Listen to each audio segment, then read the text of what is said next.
Hi students, welcome back. So we are going to be continuing our dinosaur STEAM lesson about feathered dinosaurs, and we're going to be making dinosaur drawings for this next project.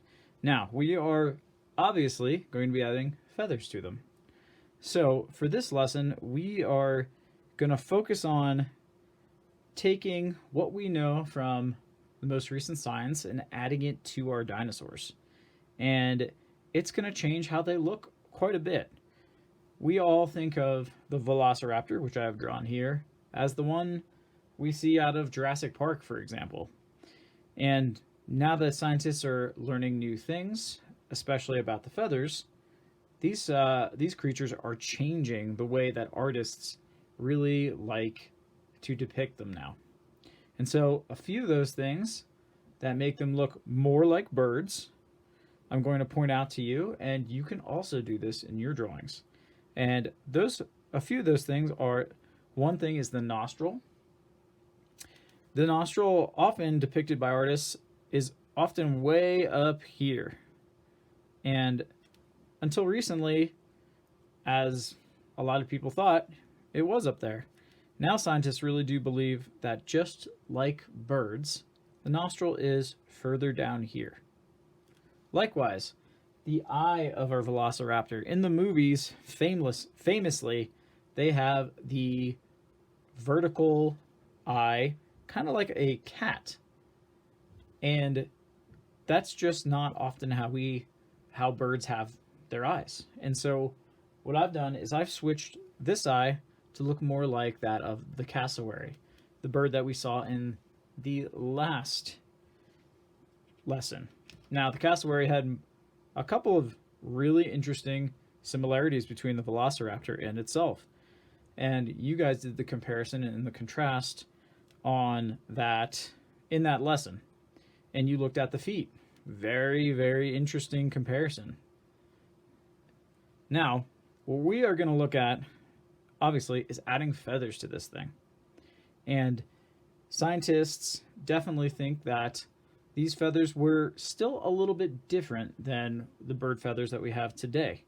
Bird feathers we have today often have that long shaft that runs down the center of them, and then feathers that run beside them like this. You can see all the little individual lines and the segments. But scientists think that these feathers were more like the ostrich and cassowary. Their feathers almost look more fur-like. And so what we're going to do in this drawing is we're going to include feathers like this, of course, and feathers that are more fur-like all over the heads and the bodies of our dinosaurs. Now, here's the most important part. This is still all about your artistic expression. Because obviously we don't know what dinosaurs really truly looked like. They could have been completely covered in the feathers like this, or they could be completely covered in the feathers that are like that of the ostrich or the cassowary, the very thin, almost fur-like ones. We just don't really know. So let's go ahead and get started with this. And yet again, this is your artistic license. Have fun with this. It's supposed to be really kind of just a fun experiment. So what I'm going to do is I'm going to start at the top of the head, and I'm going to make almost like a feathered crest. And I'm just going to draw like the outline of some feathers.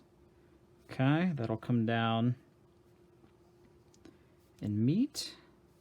And then I will also draw going straight up the middle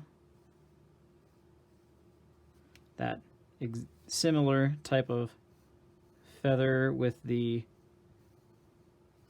long filament coming out of the center. And then I'm just going to keep continuing to add them.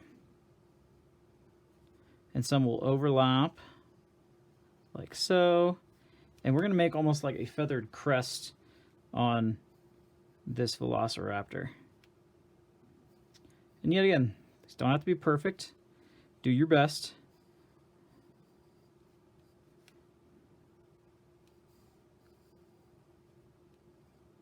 Okay, just like that. And so there's a good bit of feathers. Now, those, yet again, are the type that we see on, more so on birds today.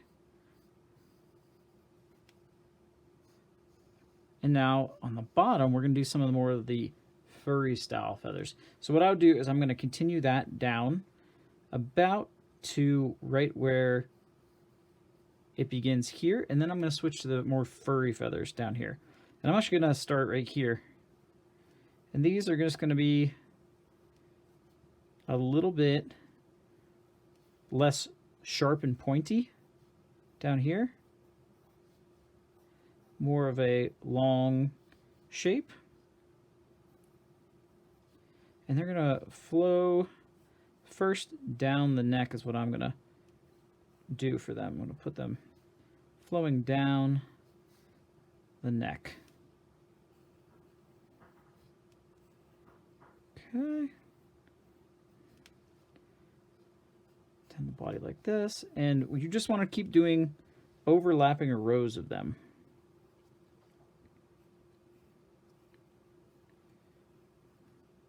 Like so.